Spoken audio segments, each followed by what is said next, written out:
Cek, tes.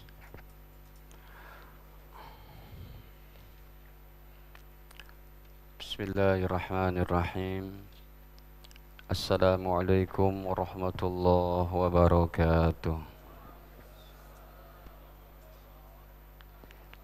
Innal hamdalillah nahmaduhu wa nasta'inuhu wa nastaghfiruh wa na'udzu billahi min shururi anfusina wa sayyiati a'malina. May yahdihillahu fala mudilla lahu wa may yudlil fala hadiya lahu. Asyhadu an la ilaha illallah wahdahu la syarika lah wa asyhadu anna sayyidana wa nabiyyana Muhammadan abduhu wa rasuluh la nabiyya ba'dah. Allahumma salli wa sallim ala nabiyyina Muhammadin wa ala alihi wa sahbihi wa man ittaba'ahum bi ihsan ila yaumil qiyamah, amma ba'd. Faya ma'syaral muslimin wal muslimat, usikum wa nafsi bi taqwallah faqad fazal muttaqun. Qala Allahu ta'ala, ya ayyuhalladzina amanu taqullaha haqqa tuqatih wa la tamutunna illa wa antum muslimun.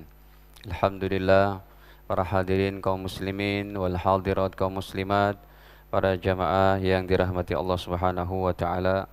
Sebelumnya marilah senantiasa kita memanjatkan puji syukur kepada Allah Ta'ala, karena demikian banyak nikmat-nikmat yang Allah berikan kepada kita, terutama sekali nikmat iman, Islam, serta sehat afiat. Salawat beserta salam semoga senantiasa tercurahkan kepada kerinduan kita Nabi Agung Baginda Muhammad sallallahu alaihi wasallam beserta keluarga, para sahabat, dan juga kita umatnya sampai akhir zaman kelak. Amin ya rabbal alamin. Terakhir pelajaran kita nomor 36. Jadi malam ini nomor 37. Al-kabiratu sabi'ah wassalatun, dosa besar ke-37. Ar-riya'u adalah pamer dalam beramal, ingin dilihat oleh orang lain supaya dapat pujian. Ini termasuk daripada penyakit-penyakit hati, hadirin. Sekalipun dia tidak mengeluarkan seseorang dari Islamnya, ya, penyakit hati yang ini tetap berbahaya, ya, riya. Nanti ada lagi tuh saudara-saudaranya, riya, kemudian ujub.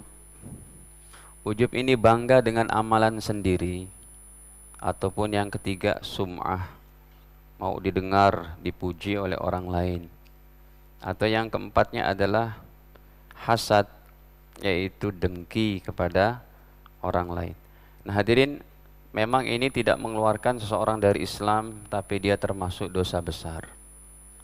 Dan disebutkan ayat-ayatnya juga oleh Al-Imam Zahabi dalam kitab beliau ini. Para jamaah, kita baca dulu daripada Imam Zahabi. Beliau membawakan ayatnya, ya, dalam An-Nisa 142. Allah menceritakan tentang orang-orang munafik ini.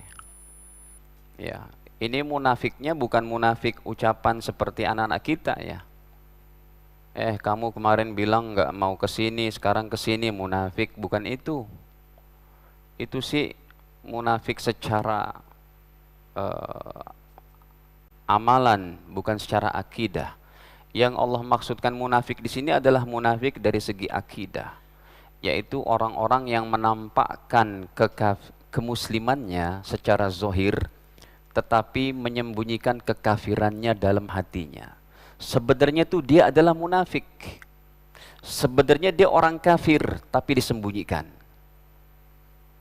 Jadi bukan seperti perkataan yang hari ini ada di tengah masyarakat, munafik lo gitu, bukan itu. Ini munafik yang tingkat berat, yang dosanya itu nggak diampunin. Bahkan Allah tidak sebutkan nerakanya iblis, laknatullah alaih, paling bawah. Tidak ada tuh ayatnya seperti itu. Justru ada neraka yang paling bawah orang munafik. Kenapa? Ya, Ini orang munafik karena memang musuh Allah dan Rasulnya. Kalau iblis mengajak kepada manusia secara gentle, ya, I am iblis, you follow me, we go together to hell, gitu kan. Ya, saya iblis, kamu ikut aku masuk neraka. Tapi si munafik enggak.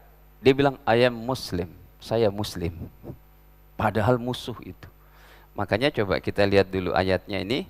Ini kan 142 nih yang dibawakan sama Imam Dhahabi. Nanti kita lihat ayatnya masih dekat ini juga, cerita orang munafik tuh. Ya, munafik itu adalah orang yang menampakkan ngakunya Muslim padahal hatinya kafir. Wah, ini tingkat berat banget. Nggak bisa kita menuduh seseorang ini munafik, tidak bisa. Munafik dari segi akidah. Ini ayatnya dekat dengan 142, 148 tuh. Innal munafiqina fid darkil asfali minan nar. Sesungguhnya orang-orang munafik itu 148. Maksud saya 145. Tadi kan 142, ini 145-nya. Ya. Innal munafiqin, sesungguhnya orang-orang munafik ini fid darkil asfali minan nar, berada pada neraka paling bawah. Jadi maksud ayat yang disebutkan oleh Allah di sini dalam An-Nisa 142 ini untuk munafik yang begini, ngakunya Muslim, batinnya kafir, musuh dalam selimut, menggunting dalam lipatan, apalagi menusuk dari belakang, ngaku kawan padahal lawan, musang berbulu domba. Lanjutin sendiri deh. Apalagi itu. Baik. Yura'unan nasa wa la yadhkurunallaha illa qalila. Ini sifat orang munafik. Ya, mereka riya itu kepada manusia. Betul-betul riya mereka itu. Datang ke masjid supaya diakui saya orang Islam, padahal musuh Islam. Dan yang lebih ininya Pak, jangankan kita, Nabi Muhammad aja nggak tahu tuh siapa orang munafik atau tidaknya. Makanya kenapa umat Islam bisa diketahui kelemahan-kelemahannya pada zaman Nabi? Ya, sehingga nanti mereka berbalik dari perjanjian-perjanjian yang ada. Mereka karena bisa sholat duhur dan asar bersama baginda Nabi di Masjid Nabawi. Tapi Allah sendiri yang katakan itu. Perbuatan cuma riya saja. Ke masjidnya itu cuma untuk mendapat pujian dari orang. Padahal dia musuh itu. Ya, ini contohnya. Allah sebutkan sendiri, kamu tidak tahu hai Nabi Muhammad orang-orang kayak begini. Ada dalam surat At-Taubah, surat ke-9 pada ayat ke-101-nya itu. Allah Ta'ala firmankan di sini bahwa wa mimman haulakum minal a'rabi munafiqun. Wahai Nabi dan para sahabat, ada itu daripada orang Arab Badui di antara kalian, munafiqun, yang munafiknya. Bahkan wa min ahlil madinati, ada juga dari penduduk Madinah, maradu alan nifaqi, yang kebangetan, keterlaluan sifat munafiknya. Itu zaman Nabi Pak. Makanya nanti ketika Dajjal udah masuk kota Madinah, sebelum masuk itu sudah dihalang oleh malaikat-malaikat dengan membawa tombak dari 7 pintu Madinah. Kemudian orang-orang munafik yang ada di kota Madinah keluar itu menuju Dajjal itu. Dajjal itu siapa? The Messiah yang sedang ditunggu-tunggu sama Bunyamin Netanyahu itu. Makanya mereka ingin merebut daripada Masjidil Aqsa supaya nanti dirobohkan dan dibangunlah The Solomon Temple di situ. Jadi rupanya juru penyelamatnya orang-orang Yahudi Zionis ini, itu versi kitanya tuh Dajjal gitu loh. The King of Yahudnya itu adalah si Dajjal itu yang mereka bilang the Messiah, apa? Juru penyelamat. Ini hadirin orang-orang munafiknya. Allah katakan la ta'lamuhum, kamu tidak mengetahui wahai Nabi. Nahnu na'lamuhum, kami yang mengetahui mereka. Makanya diancam oleh Allah, sanu'adzibuhum marratain. Siksaan orang-orang munafik 2 kali. Pertama siksa kubur, yang kedua siksa nanti di akhirat. Baik. Nah, hadirin para jamaah dirahmati Allah, kita lihat lagi. Kemudian Imam Dhahabi membawakan ini ayat terkenal sih ya, pada hafal kan? ara'aital ladzi yukadzibu biddin fadzalikal ladzi yad'ul yatim wa la yahuddu ala tu'amil miskin fawailul lil musallin. Celakalah tuh bagi orang-orang yang sholat. Orang sholat juga ada celaka, Pak. Bapak Ibu tahu nggak neraka bagi orang Islam yang tidak sholat? Namanya neraka apa? Sakor. Masalakakum fi sakor. Kenapa kalian masuk ke neraka sakor? Qalu, mereka menjawab, lam naku minal musallin. Kita enggak sholat, ya Allah ya Rabbi. Dalam surat Al-Mudassir ya, ayat 38, 39. Allah berfirman, masalakakum fi sakor. Kenapa kalian masuk neraka sakor? Qalu lam naku minal musallin. Kami enggak sholat. Makanya Bapak Ibu saya ingetin kembali, berpeganglah kita kepada fatwa ulama 4 madhab salafus soleh. Itu di depan masjid tertuliskan madhab 4 Imam Syafi'i, Hanafi, Maliki, Hambali. Berpegang kepada madhab 4 madhab salafus soleh, insya Allah selamat. Maksud saya apa dengan pembahasan ini? Seluruh ulama salafus soleh 4 madhab berfatwa orang Islam, laki perempuan dalam keadaan normal, pernah ninggalin sholat secara sengaja, tetap wajib dikodok, sekalipun pernah ninggalin sholatnya 50 tahun. Itu bukan ucapan saya itu. Insya Allah kitabnya saya masih ingat, bisa saya tampilkan itu. Celakalah bagi orang-orang yang tidak sholat. Bertobatnya itu nggak cukup dengan saya bertobat ya Allah. Untuk orang yang tidak sholat, wajib mengkodok. Siapa yang tidak mengkodok? 5 orang. Ibu-ibu wanita yang menstruasi, ninggalin sholatnya itu nggak usah dikodok. Yang kedua, wanita yang melahirkan, nifas, habis melahirkan. Yang ketiga adalah anak kecil tidak mengkodok. Yang keempat adalah mu'allaf, ya, dia baru masuk Islam nih 50 tahun, lalu saking semangatnya jamaah MRBJ, koh sholatnya dikodok koh. Nggak jadi dia masuk Islam deh katanya. Harus hati-hati juga tuh. Jadi kalau mu'alaf tidak mengkodok. Yang kelima adalah orang gila, dia sadar, itu tidak mengkodok. Baik, hadirin, jadi masuk neraka sakor ini. Celakalah bagi orang yang sholat itu, alladzina hum an salatihim sahun, yang lalai dalam sholatnya. Makanya Bapak Ibu, orang yang lalai dalam sholatnya nggak batal. Coba kalau para ulama jadikan sholat itu hukumnya wajib, artinya salah satu rukun sholat adalah dari yang 13 itu, salah satu rukunnya adalah khusyuk. Kalau dijadikan khusyuk, kayaknya sholat maghrib kita batal semua tuh Pak. Karena kalau kita udah takbir itu, termasuk saya mohon maaf itu, Allahu Akbar, itu Masya Allah pikiran-pikiran, nanti nih mau lewat mana nih pulangnya nih. Ya, mau makan apa dulu nih gitu. Itu harus dilawan.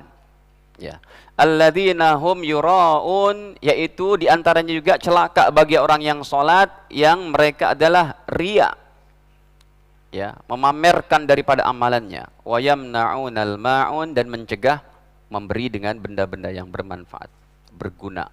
Nah, para jamaah yang dirahmati Allah, ini diantaranya ayat yang dibawakan oleh Imam Zahabi rahimahullah. Saya mau bahas masalah yang tadi itu, sholat, mumpung saya ingat, sholat di qada itu wajib ya Bapak Ibu.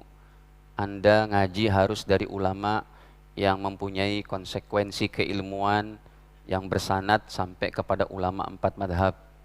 Karena kalau udah keluar dari ini nanti ada orang yang bilang, yang pernah ninggalin sholat nggak usah dikodok, cukup bertobat. Itu saya tidak menyampaikan begitu. Ulama berlepas diri dengan fatwa seperti itu. Semuanya wajib mengkodok. Cara mengkodoknya itu kalau emang sholatnya 50 tahun, ya sebelum subuh kodok subuh, sebelum zuhur kodok dulu sendiri. Ya. Oke, biar Bapak Ibu ini saya tampilkan deh kitabnya nih coba. Jadi kata-katanya itu di situ ada 50 tahun. Ini saya sampaikan kitab ulama Mekah saja. Kalau Imam Nawawi lebih apa? Imam Nawawi menyampaikannya orang yang bilang tidak wajib qada itu adalah batil. Wah, keras sekali Imam Nawawi dalam masalah ini. Imam Nawawi panutan kita hadirin. Siapa yang tidak kenal beliau? Kitabnya diajari di masjid berwarna apapun dia. Riyadus Shalihin, Al-Adhkar, kemudian kitab-kitab fikih beliau yang sangat fenomenal. Baik, ini saya tampilkan diantaranya kitab ulama Mekah saja nih. Ya. Karena ada kaitannya dengan perbuatan lalai itu karena dia riya dalam sholatnya itu. Ini juga untuk mumpung jamaahnya banyak nih, supaya Anda tercerahkan dan kita banyak bertobat yang dulu pernah ninggalin sholat. Bukan mu'alaf, kita Islam dari lahir tapi pernah ninggalin sholat setelah usia akil baligh. Maka wajib mengkodok Bapak Ibu. Kita takut kalau pulang kepada Allah Ta'ala punya hutang sholat itu berbahaya. Hutang ibadah itu wajib. Coba lihat nih. Kok lama? Astagfirullahaladzim. Salah tulisannya mungkin. Ya. Fajumhuruhum. Ya. Nih. Fajumhuruhum, atau saya besarkan dulu. Maka jumhur ulama, mayoritas ulama, qalu berkata, yajibu wajib alaihi kepada seseorang qada'u mengqada' jami'is salawati semua salatnya allati tarakaha yang pernah ditinggalkan ba'dal bulughi setelah usia baligh walau kanat sekalipun salat yang pernah ditinggalkan aksar lebih banyak min khamsina sanatan 50 tahun. Ini fatwa siapa? Wahada madhab Malik. Ini adalah fatwa Imam Malik, kelahiran 93 Hijriah. Wa Abi Hanifah dan madhab Imam Hanafi, kelahiran 80 Hijriah. Wa Syafi'i dan imam kita Imam Syafi'i, kelahiran 150 Hijriah.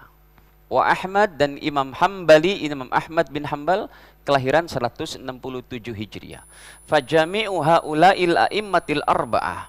Maka semua ulama salafus soleh yang 4 muttafiquna bersepakat ala annahu yajib alaihi qada, dalam hal ini wajib mengqada salat yang ditinggalkan. Dah. Hadirin para jamaah dirahmati Allah. Kemudian Imam Dzahabi juga membawakan ayatnya banyak banget ya. Ini Al-Baqarah 264. Ya ayyuhalladzina amanu, wahai orang-orang beriman. Mana tuh? La tubtilu shadaqatikum bil manni wal adha. Jangan kalian batalkan, rusakkan daripada sedekah kalian dengan menyebut-nyebut dan menyakiti orang yang diberi itu. Ya. Kalladzi yunfiqu malahu ria'an nas. Seperti orang yang berinfak riya karena Allah. Tapi ini masalah hati ya Bapak Ibu. Jangan nanti ada pengurus masjid mengumumkan Bapak ini berinfak 50 juta. Kita bilang, Pak, riya kamu nih diumumin. Jangan gitu. Itu niatan dari pengurus masjid supaya yang lain juga termotivasi gitu. Cuma kita yang disebutin namanya, kalau enggak bisa menjaga daripada solahiyat hati kita, emang ini berbahaya. Makanya kita saling ingat mengingatkan. Kalau Anda bersedekah atau lagi kurban nih, wah sapinya besar, kan disebutin tuh. Sapi nomor urut 05, ini milik Bapak Fulan, Pak Haji Fulan, berserta keluarga. Wah sapinya lemotion. Itu dia kalau hadir di situ tetap, ya Allah saya niat karena Engkau. Terus begitu. Ya. Kalau ada yang muji, apa doa kita ketika dipuji sama orang Pak? Ini juga pujian berbahaya itu, bisa membesarkan kepala kita itu. Kepala kalau udah besar, ngecilinnya gimana itu Pak? Makanya para ulama katakan kalau kamu dipuji, jaga hatimu, jaga daripada niatmu dan berdoa. Allahumma ja'al khaira mimma yazunnunani. Ya Allah, jadikanlah perkara ini kebaikan untukku dari apa yang mereka sangka kepada diriku. Semoga bukan menjadi perkara yang buruk, perkara yang baik saya niat karena Engkau ya Allah. Makanya dalam amalan itu perlu diperiksa 3 macam. Yang pertama, ketika pertama kali beramal. Makanya para ulama kita dengan usollinya, dengan hajinya, niat haji, usolli fardhu subhi, kalau berhaji itu nawaitul hajja wa ahramtu bihi fardhon lillahi ta'ala, nawaitul umrata wa ahramtu biha sunnatan lillahi ta'ala. Selalu ada lillahi ta'ala. Tujuannya itu yang pertama untuk mengecek amalan kita semuanya karena Allah. Nanti pertengahannya lagi begitu, karena Allah. Terakhirnya pun ya Allah, saya bisa berbuat seperti ini semua adalah taufik dan kehendak Engkau ya Allah yang telah memudahkan daripada saya menyempurnakan ibadah saya. Begitu. Baik. Hadirin, ini surat Al-Kahfi ayat 10 ya, ayat 110 terkenal yang terakhirnya. Faman kana yarju liqa'a rabbi, siapa yang berharap bertemu pertemuan dengan Allah, mendapat rahmat, mendapat kasih sayang Allah, falyamal amalan salihah, hendaknya dia beramal soleh, wala yusyrik bi ibadati rabbih ahada, dan jangan dia menyekutukan dalam beribadah kepada Allah akan seseorang pun yang dia minta pujian dan macam-macam. Cuma di sini hadirin, ada dari orang awam yang keliru. Dia menyatakan begini, Pak Ustadz, saya ibadah karena Allah Pak Ustadz. Saya ibadah mencari ridho Allah. Ya, saya enggak mencari pujian manusia, tapi ucapannya bablas. Saya ibadah mencari ridho Allah Pak Ustadz, enggak mencari pahala. Kok bisa berkata begitu? Emangnya yang mengungkapkan pahala itu siapa? Ketua masjid, majelis ulama, guru-guru torekot kita. Yang kasih tahu informasi pahala itu Allah. Setengah ayat aja tentang pahala wajib kita agungkan. Jadi jangan bilang, nggak perlu pahala, saya ibadah karena Allah. Ini termasuk keliru dalam ucapannya. Jadi ucapan yang benar, saya ibadah karena mencari ridha Allah. 1. Yang kedua, saya ibadah mencari pahala dari Allah. 2. Betul itu. Yang ketiga, saya ibadah ya ingin bagaimana mengagungkan daripada ayat dan hadis-hadis pahala. Karena Bapak Ibu, dalam ibadah kita ini salah satunya supaya terhindar dari riya, harus diniatkan kayak gitu karena Allah, mencari pahala dari Allah, begitu. Kecuali kalau Anda mencari pahala dari mertua. Saya sholat ke masjid nih supaya mertua nanti ngasih warisannya lebih banyak gitu ya. Atau diberi hadiah dulu, itu baru tidak boleh. Ya, ada kekeliruan dalam hal ini. Orang pahala itu semuanya enggak, mohon maaf bahasanya begini, pahala dan pahala yang Allah bicarakan dalam Al-Quran dan hadis itu enggak ngotak. Bagaimana enggak ngotak? Bapak Ibu tadi sholat qobliyah subuh enggak tadi subuh? Apa pahalanya? Mendapatkan dunia dan seisinya. Itu 1 hari. Dan itu sifatnya you do it, you get it. Cash and carry, dicatat dalam catatan kita. Hadis Sahih Muslim 1721. Nabi bersabda, raqatul fajri, 2 rakaat qobliyah subuh atau sunnah fajar, khairum minad dunya wa ma fiha, lebih baik daripada mendapatkan kekayaan dunia dan seisinya. Itu you do it, you get it, cash and carry, dapat. Cuma jangan Anda bertanya, Pak Ustadz, itu kekayaan dunia dan seisinya bisa dicairkan sekarang enggak? Ya enggak lah. Tapi kita mau jawab enggak pun pakai dalil. Pakai dalil.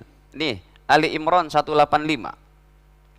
Allah berfirman, kullu nafsin dha'iqatul maut, setiap yang hidup pasti akan mati.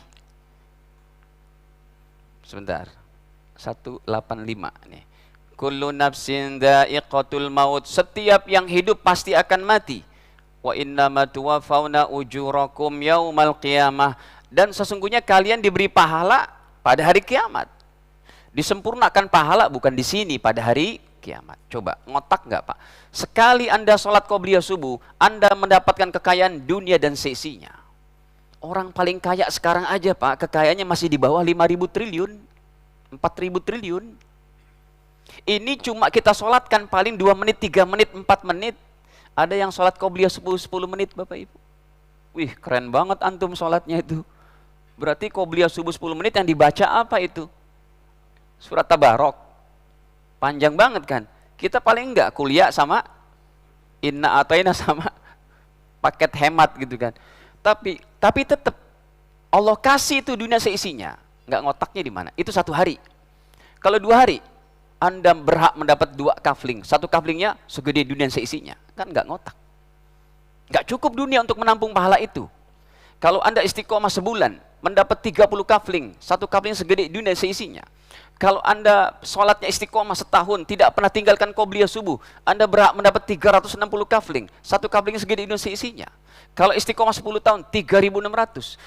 Istiqomah seumur hidup, paling tidak Anda berhak mendapat 20.000 kafling, 1 kaflingnya segede dunia seisinya. Itu baru diberikan pahala dari keikhlasan Anda karena Allah, baru dari qobliyah subuh, belum yang wajibnya, belum puasa sunnah, belum tahajudnya, belum ngaji ilmunya, belum zikirnya, belum sholawatnya, belum tahajud, belum khatamin Quran, belum.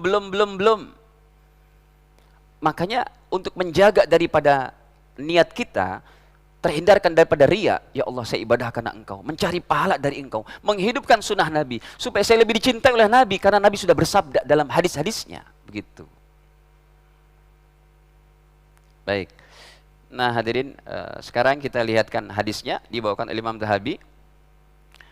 Ya Allah, ini berat banget nih, ulama juga kena nih Pak. Ya.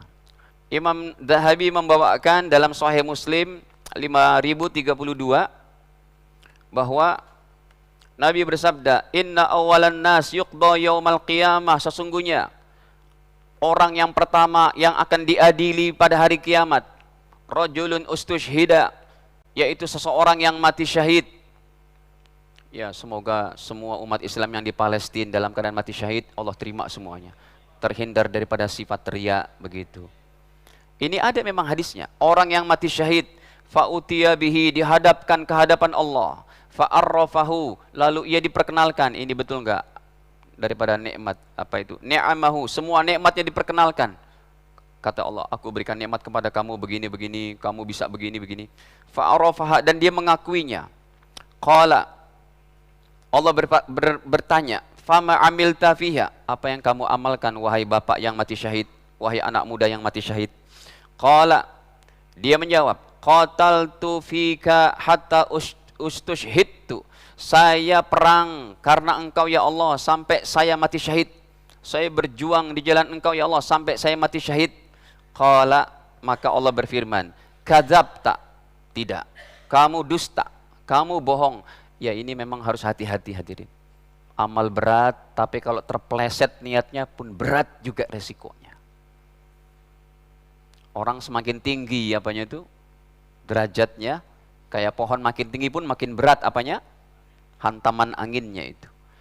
Jadi memang orang yang beramal-amal berat nih Bapak Ibu, contoh amal berat itu apa? Oke lah kalau kita nggak ada medan jihad.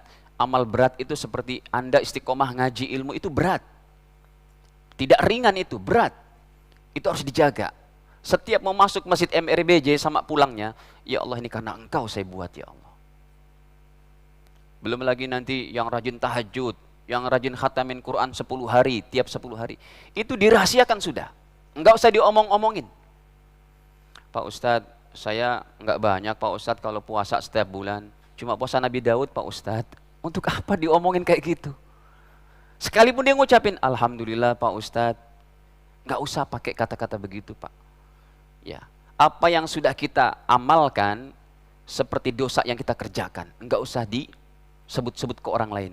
Emang berani kita menyebut dosa-dosa kita di hadapan orang lain? Wah, keterlaluan tuh kalau orang bangga dengan dosanya.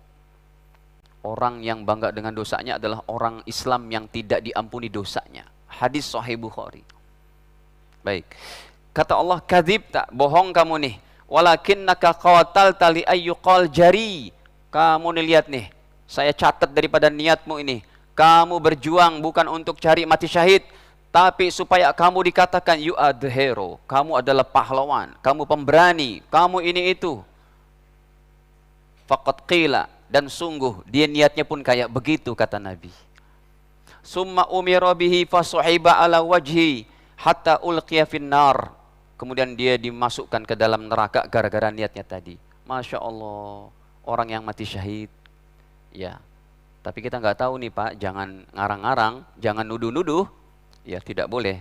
Dah ada orang-orang yang seperti itu, kita wajib untuk sangka baik, husnuzon kepada hamba-hamba Allah Ta'ala. Yang kedua, warajulun ta'allama ilma, seseorang yang ngaji ilmu. Wah, ini para ustadz kena nih, para hafidz Quran. Ya, wa'allamahu, dan mereka mengajarkannya. Wa qara'al Quran, dan mereka baca Quran. Fa'utiya bihi, dihadapkan ke mahkamah Allah. Fa'arrafahu ni'amahu, Allah sebutkan, ini nikmatku kepada engkau, ini nikmatku. Fa'arrafaha, si orang alim ini, si qori ini, hafidul Quran ini, dia meyakini dan mengetahui, iya betul ya Allah. Kemudian Allah bertanya, fama amilta fiha, apa yang kamu kerjakan? Qala, maka Allah berfirman, orang itu menjawab, si orang alim dan qori Quran ini, ta'allamtul ilma wa 'allamtuhu, saya belajar ilmu dan mengajarkannya. Wa qara'tu fikal Quran, dan saya membaca Quran hanya karena engkau ya Allah. Qala, Allah berfirman, kadzabta, kamu bohong. Walakinnaka ta'allamtal ilma, tapi kamu belajar ilmu supaya liuqal alim, kamu orang alim. Makanya nih ngeri juga nih Bapak Ibu. Ya, tadi disebut Ustadz Faisal MA, itu harus enaknya gimana Pak Haji ya? Nggak usah pakai itu aja ya. Allah jaga ya Allah niat-niat kita itu. La haula wala quwata illa billah. Wa qara'tul Qur'an, kemudian kamu baca, wa qara'tal Qur'an, kamu baca Quran, liuqal huwa qari, supaya kamu dikatakan, oh qari kamu, suaramu bagus begini. Ini harus dijaga semuanya. Yang ketiga hadirin, kemudian dilemparkan ke dalam api neraka itu. Ini termasuk golongan ulama yang su. Ya, nanti ulama su lagi, termasuk ulama su, ulama jahat selain ini yang niatnya yaitu apa, karena ingin dipuji. Yang lainnya adalah diantara ulama su, ulama yang mengharamkan yang halal dan menghalalkan yang haram. Termasuk itu. Kalau Imam Ghazali dalam kitab Ihya Ulumuddinnya menyatakan ulama su diantaranya alladzina ja'u ilal umara, yang datang ke pemerintah. Ya, itu ulama jahatnya itu.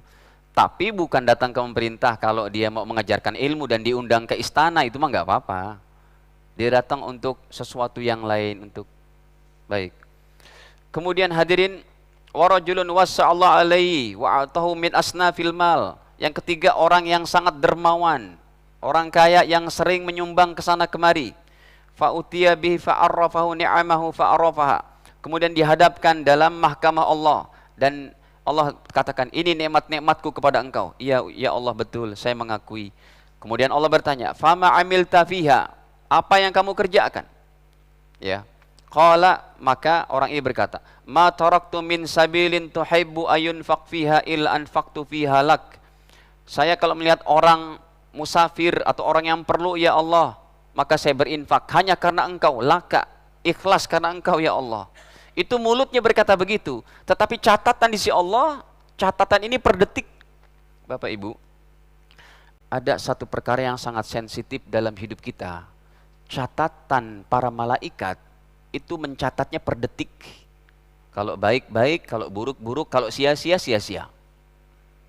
Dalilnya Pak Ustadz, surat Qaf, surat ke-50, ayat ke-18. Jadi ini apa yang dia niatin itu secara mulutnya, secara ucapannya di hadapan Allah, ya Allah karena engkau ya Allah. Ternyata Allah bantah, lah tidak, kamu dusta. Dari mana Allah mengetahui itu? Dari catatannya itu. Hatinya berkerentek, hatinya niat nggak kelihatan. Dan Allah tidak bisa didustakan di akhirat. Sogok menyogok nggak berlaku di akhirat. Peradilan nggak bisa begini. Semuanya betul-betul seadil-adilnya. Sampai seekor kambing yang bertanduk, yang pernah nanduk di dunia ini dalam hadis Sahih Muslim, kambing pernah nanduk, kambing yang nggak bertanduk, nanti diadili juga di akhirat. Cuma enaknya cuma enaknya kambing dan binatang ini Tidak ada finalnya to paradise ataupun to hell. Kambing dan binatang semuanya akan diadili juga oleh Allah. Yang nyeruduk diseruduk lagi. Tapi enaknya finally mereka itu the final destination-nya itu nggak ada. Nggak ada surga dan neraka. Kalau kita, haula wala quwata illa billah. Baik, ini hadirin coba lihat. Ini penting. Makanya ini ulama-ulama ahli dzikir kita hadirin, masya Allah, nggak terlepas mereka tuh. Kurang soleh apa? Habibana Umar bin Hafiz. Kurang soleh apa beliau? Setiap berjalan, kita lihat itu di YouTube-nya atau di Instagram-nya yang banyak sekali ya. Kemudian beliau berjalan di mobil selalu tangannya dengan tasbihnya. Padahal beliau tidak perlu lagi dengan tasbih, itu orang yang hatinya udah manteng kepada Allah. Kita kalau gitu berarti lebih utama untuk pegang tasbih supaya tidak lalai hati kita. Itu level Habib Umar itu. Salah satu boleh dikatakan adalah wali kutubnya zaman sekarang itu. Coba kita lihat nih ayatnya. Dalam surat ke-50 hadirin, Bapak Ibu, nasihat ini terutamanya untuk saya yang berbicara, dari Imam Zahabi untuk saya. Ya, kita perlu untuk lagi dan lagi Allah. Lagi-lagi Allah. Allah lagi, jangan yang lain. Baik, ini surat ke-50 ayat 18 itu. Per detik kita dicatat sama Allah. Ma yalfidu min qaulin illa ladaihi raqibun atid. Tidaklah terucap satu ucapan pun. Bapak Ibu sekalian, satu ucapan perlu berapa detik? Coba Pak ucapin Allah, perlu berapa detik? Coba ucapkan subhanallah, perlu 1 menit? Enggak perlu, 2 detik, 3 detik. Subhanallah, dicatat langsung. Anda berjalan tadi dari rumah menuju masjid MRBJ ini hadirin. Setiap langkah Anda ngucapin subhanallah, walhamdulillah. Catat. Anda sedang nyetir itu, subhanallah, alhamdulillah. Dicatat semuanya. Ma yalfidu min qaulin, tidaklah terucap satu ucapan pun, illa ladaihi raqibun atid. Pasti di setiap jiwa manusia, di setiap manusia laki dan perempuan ada malaikat-malaikat pencatatnya, raqib atidnya itu. Makanya siapa yang paling hebat mengamalkan ayat ini? Bagaimana konfirmasi tentang ayat ini pengamalannya? Tidak lain adalah junjungan kita, kerinduan kita, Sayyiduna Muhammad sallallahu alaihi wasallam. Hadis Sahih Muslim 853 dalam Maktabah Syamilahnya.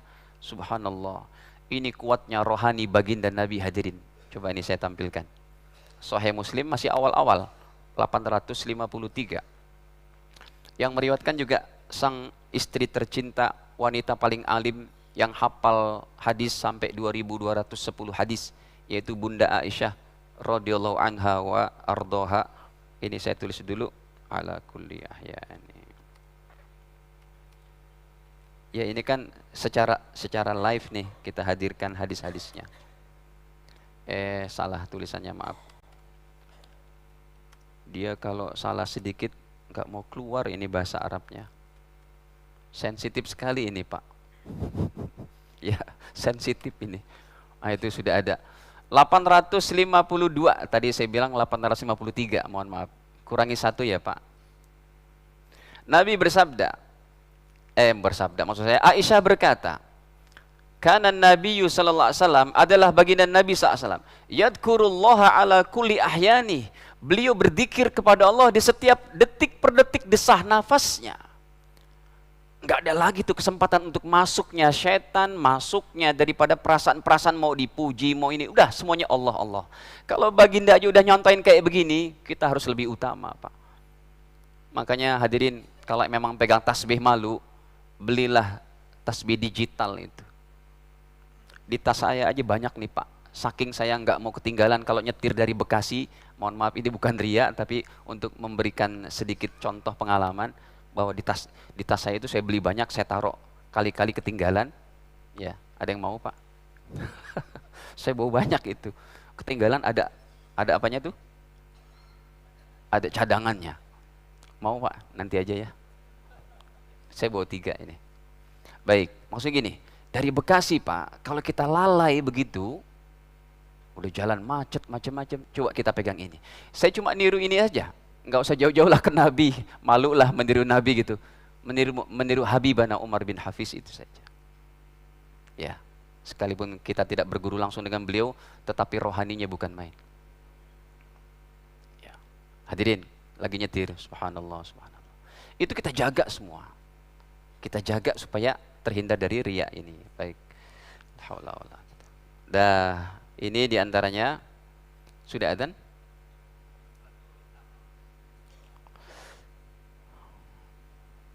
Kemudian hadis keduanya dibawakan oleh Imam Zahabi. Waduh, berat banget ini lagi.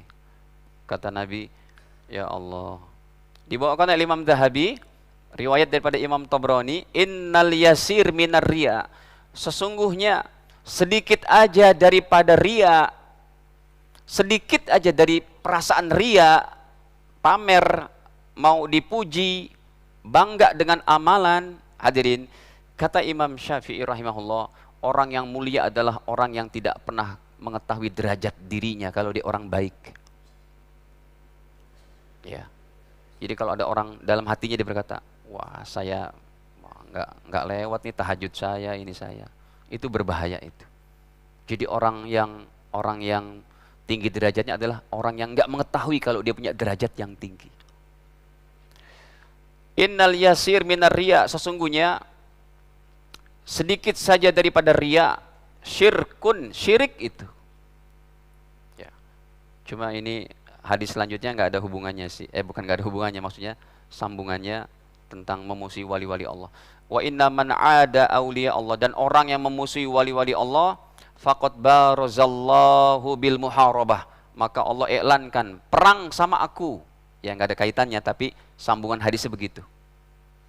Ya, orang yang memusuhi wali-wali Allah, kekasih Allah dibully, kekasih Allah dikatakan begini begitu di YouTube-nya, di komentarnya. Ini kan komentar di medsos, masya Allah. Sesoleh apa itu Habib Umar bin Hafiz, saya baca dari Allahu Akbar. Oh ini yang ahli kuburannya, yang ini. Saya bilang masya Allah. Ngeri bacanya itu Pak, komenan-komenan ini. Rusak ini hati-hati kita. Apalagi musim politik ini. Ya, udah. Nggak usah saling menyerang. Kalau bisa Anda hadir dalam komenan itu, katakan, nggak usah begitu ya akhi, saudara kami. Kita muslim dan non muslim di Indonesia semua bersaudara. Jaga kebaikan hati kita Pak. Pilih-pilih aja deh, nggak usah pakai ribut dan begini begitu. Baik. Nah hadirin, kemudian hadis ketiganya dibawakan oleh Imam Zahabi rahimahullah, yaitu ini riwayat Imam Ahmad bin Hanbal ini. Nomornya pun ini dari kitab Imam Zahabi, sudah saya carikan hadisnya tadi. Pas di mobil saya cari dulu sebentar. Jadi ada tampil nomor-nomornya. Ini sekarang nomornya sudah 23.000 hadirin. Ya.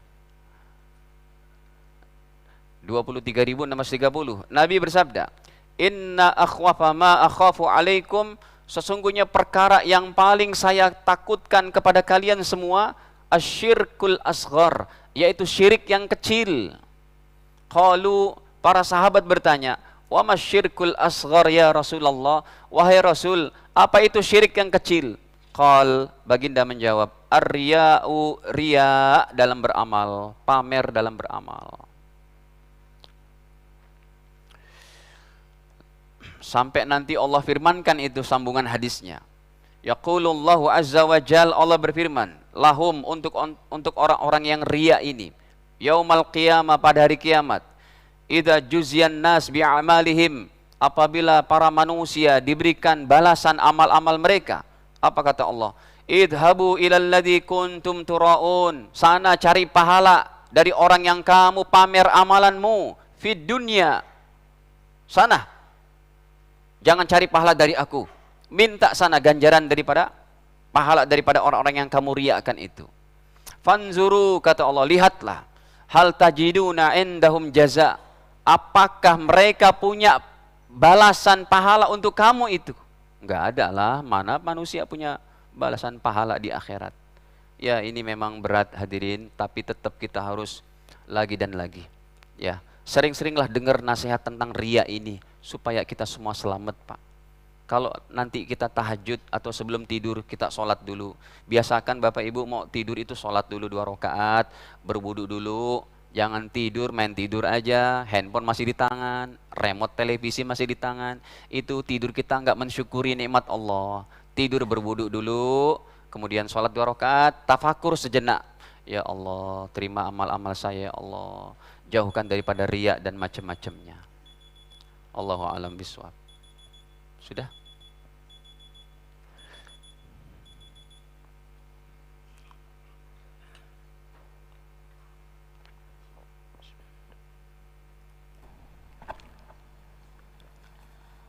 Allahu Akbar, Allahu Akbar, Allahu Akbar, Allahu Akbar. Asyhadu an la ilaha illallah.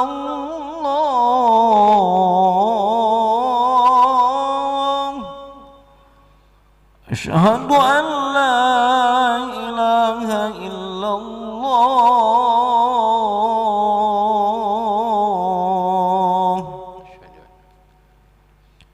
Asyhadu anna Muhammadar Rasulullah.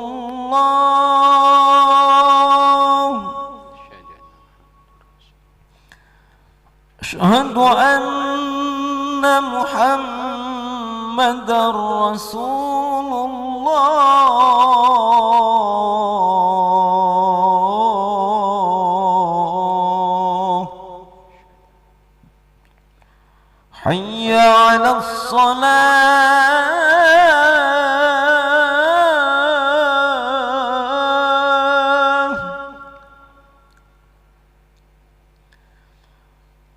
حي على الصلاة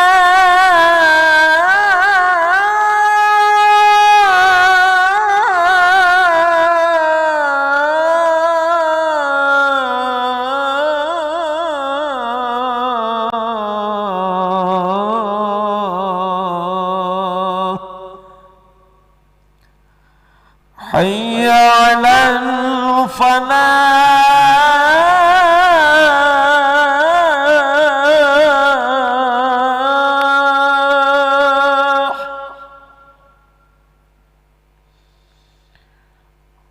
حي على الفلاح.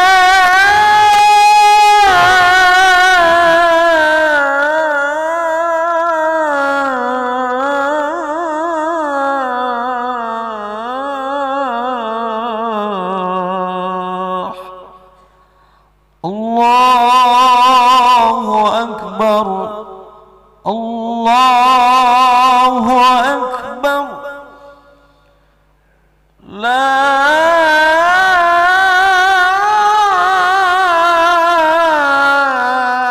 إله إلا الله.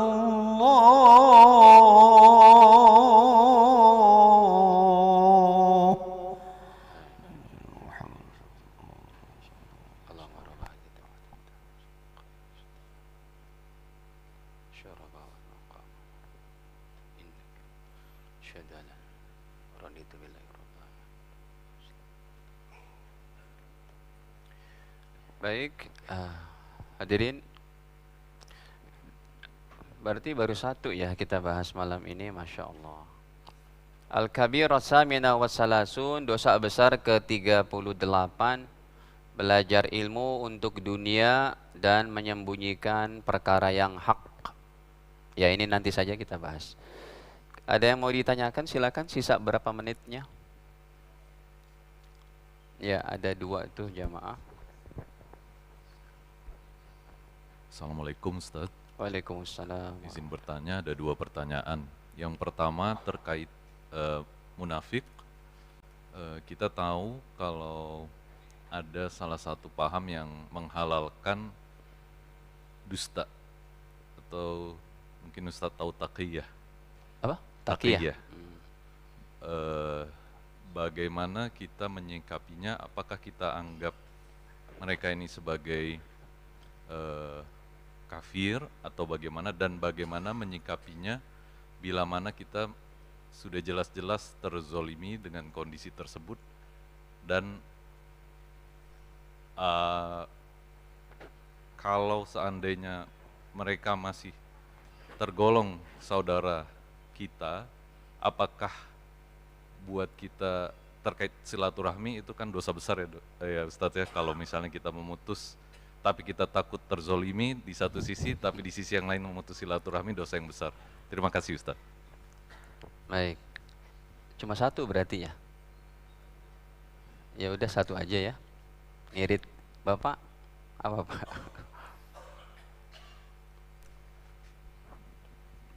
Assalamualaikum warahmatullahi wabarakatuh. Waalaikumsalam.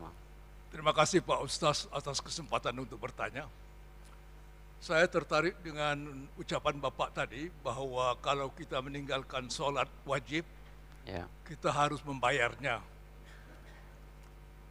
Ini pernah terjadi kepada saya Pak, bahwa waktu saya masih mahasiswa dulu belajar di luar negeri, saya seringkali meninggalkan sholat karena dari pagi sampai malam saya harus berada di universitas untuk belajar dan mengerjakan praktek.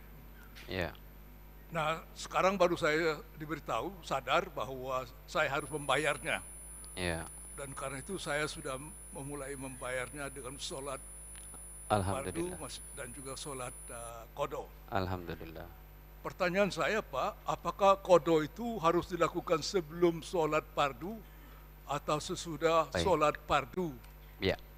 Masalah saya begini Pak, kalau saya lakukan sebelum sholat fardu, terutama kalau saya sholat di masjid berjamaah, itu waktunya sangat sedikit sekali. Sedikit. Sesudah azan dan sholat fardu itu cuma 4-5 menit, sehingga sesudah sholat sunat itu seringkali tidak punya waktu, Baik. sehingga saya harus lakukan sesudah subuh dan kadang-kadang juga asar. Tetapi saya juga diberitahu bahwa sesudah sholat subuh dan sholat asar kita dilarang sholat lagi. Jadi saya serba salah. Iya. Apakah saya lakukan sudah sholat Kita jawab wajib Pak. atau sebelum sholat wajib? Baik, kita Bagaimana jawab. solusinya itu Pak? Ya, ini yang pertama. Yang pertama ini munafik paham menghalalkan dusta. Ya, memang ulama yang lebih mayoritasnya menyatakan mereka tidak kafir tapi tersesat. Tapi ada juga sebagian dari pemahaman ulama yang mereka kelompok ini adalah sudah terkeluar dari Islam. Gitu ya. Dan sikap kita bukan memutus silaturahim sih, tetapi menghindari. Kalau bisa kita jangan diputuskan, dan kalau Anda mampu untuk mengajak mereka untuk kembali kepada paham Ahlus Sunnah wal Jamaah. Ini kan pemahaman orang-orang Syiah. Dan saya tinggal lama sama orang-orang Syiah, 8 tahunan. Saya melihat kekejian mereka setiap tahun. Setiap tanggal 10 Muharram, mereka melukai diri-diri mereka, membacok-bacok di jalan raya itu. Demi Allah, saya ngeliat sendiri 8 tahunan. Syukurnya Syiah di Indonesia, bukan syukur sih, kok syukur. Masih mending di Indonesia belum sampai pemahaman begitu. Mereka baru begini saja, ya Hussein, gitu, ya Hussein. Tapi di Pakistan, di Iran yang saya lihat, ya Allah. Ya, jadi kalau emang dia masih keluarga kita, jangan diputus silaturahim, tapi niat untuk berdakwah secara praktek lah. Kalau cara dalil kayaknya susah orang-orang ini. Ya, susah. Secara praktek saja. Ikram dia, sayangi dia, doakan dia, kasih hadiah. Begitu. Nah, kalau untuk kafir atau tidaknya, mayoritas katakan tersesat mereka. Allahu a'lam. Ya, sholat wajib yang ditinggal Bapak. Jadi begini, Ustadz, setelah subuh dan asar tidak ada sholat apapun, siapa bilang? Boleh, yang nggak boleh itu setelah asar dan setelah subuh, sholat sunnah mutlak. Kalau sholat itu ada sebab, Bapak habis sholat subuh, pulang ke rumah, baru sampai jalan sana balik lagi, karena handphone Anda contohnya Anda taruh situ, kelupaan. Itu habis subuh Anda masuk, sunnah lagi tahiyat masjid. Kenapa boleh? Karena dia punya sebab. Rasulullah mengkodok sholat yang tertinggal. Saya tampilkan sekarang hadisnya deh, nggak usah beretorika dengan dari saya. Hadis riwayat Imam Bukhari, Rasul pernah mengkodok sholat qobliyah subuh habis sholat subuh. Maksudnya mengkodoknya itu Rasul pernah habis asar. Baik, ini hadis Sahih Bukhari, nomornya 1000. Saya tulis dulu sebentar, nggak lama insya Allah. Nih, 1000. Kok nggak keluar? Waduh, fitnah ini. Fitnah ini. Tuh, sudah. Orang gampang kok, 1176. Ceritanya begini, beliau ditanya sama yaitu Ummu Salamah. Maka Nabi menjawab, Nabi ditanya, "Ya Rasul, kenapa Tuhan sholat habis asar ini? Kan Tuhan melarang sholat habis asar, tidak ada itu." Maka baginda menjawab, "Ya binta Abi Umayyah." Ini poinnya saja Pak. Lihat di itunya ada, sudah. "Ya binta Abi Umayyah, wahai putri Abu Umayyah, sa'alti, tadi kamu bertanya, anir rok'ataini ba'dal asar, yang saya sholat 2 rakaat setelah asar." "Iya ya Rasul, kenapa itu? Kan Tuhan melarang sholat habis asar, habis subuh nggak ada. Tapi kok Tuhan melakukan?" Kata Nabi, "Wa innahu atani nas." Tadi saya didatangi oleh sekelompok delegasi min Abdil Qais, dari orang-orang kabilah suku Bani Abdil Qais. Fasyaghaluni anir rak'ataini allataini ba'da zuhur. Mereka menyibukkan saya sampai saya tidak sempat sholat 2 rakaat habis zuhur. Fahumahatan. Maka ini 2 rakaat habis zuhur saya kodok habis asar. Kenapa boleh? Karena punya sebab. Yang tidak boleh itu sholat sunnah habis asar dan subuh, sholat sunnah mutlak. Jadi kalau Bapak mau mengerjakannya, tadi yang saya contohkan, ini sudah habis waktunya, tambah dikit ya. Yang tadi saya contohkan, sholat qadha itu boleh dikerjakan sebelum subuh. Kenapa saya beri contoh sebelum subuh tadi lagi pengajian? Karena paling mudah itu. Datanglah awal-awal sholat qadha dulu.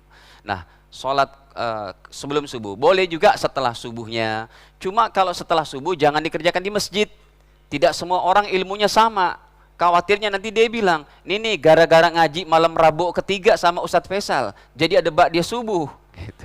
Padahal bukan ba'diyah subuh, sholat qadha. Oke, kalau khawatir orang berpersepsi lain, udah sholat qadhanya di rumah saja. Yang ketiga, sholat qadha itu waktunya bebas. Sholat malam boleh diqadha siang. Sholat siang boleh diqadha malam. Yang keempat, yang terbaik yang sesegera mungkin kita tunaikan hutang kita. Boleh juga mengqadha dalam satu waktu. Sebelum tidur nih, saya mau qadha 17 rakaat, dicatat tanggal 1985. Lagi masa kuliah sumpamanya, dia catat terus. Itu bahkan bagus sekali. Dan itu yang tadi sudah saya tampilkan kitabnya, Fatwa Ulama 4 Madhab menyatakan sekalipun berapa tahun? 50. Gitu ya Pak, bisa dipaham? Jadi qadha itu bebas saja waktunya kapan. Tadi ada lagi pertanyaannya? Sudah segitu? Ya sudah. Ini saja dapat kami sampaikan. Semoga Allah Ta'ala berikan kebaikan kepada kita, dimaafkan kesalahan-kesalahan kita, dan dijaga amalan-amalan kita. Amin ya rabbal alamin. Al-afu minkum. Kita akhiri dengan kafarah majlis. Subhanakallahumma bihamdik, asyhadu an la ilaha illa anta astaghfiruka wa atubu ilaik. Wassalamualaikum warahmatullahi wabarakatuh.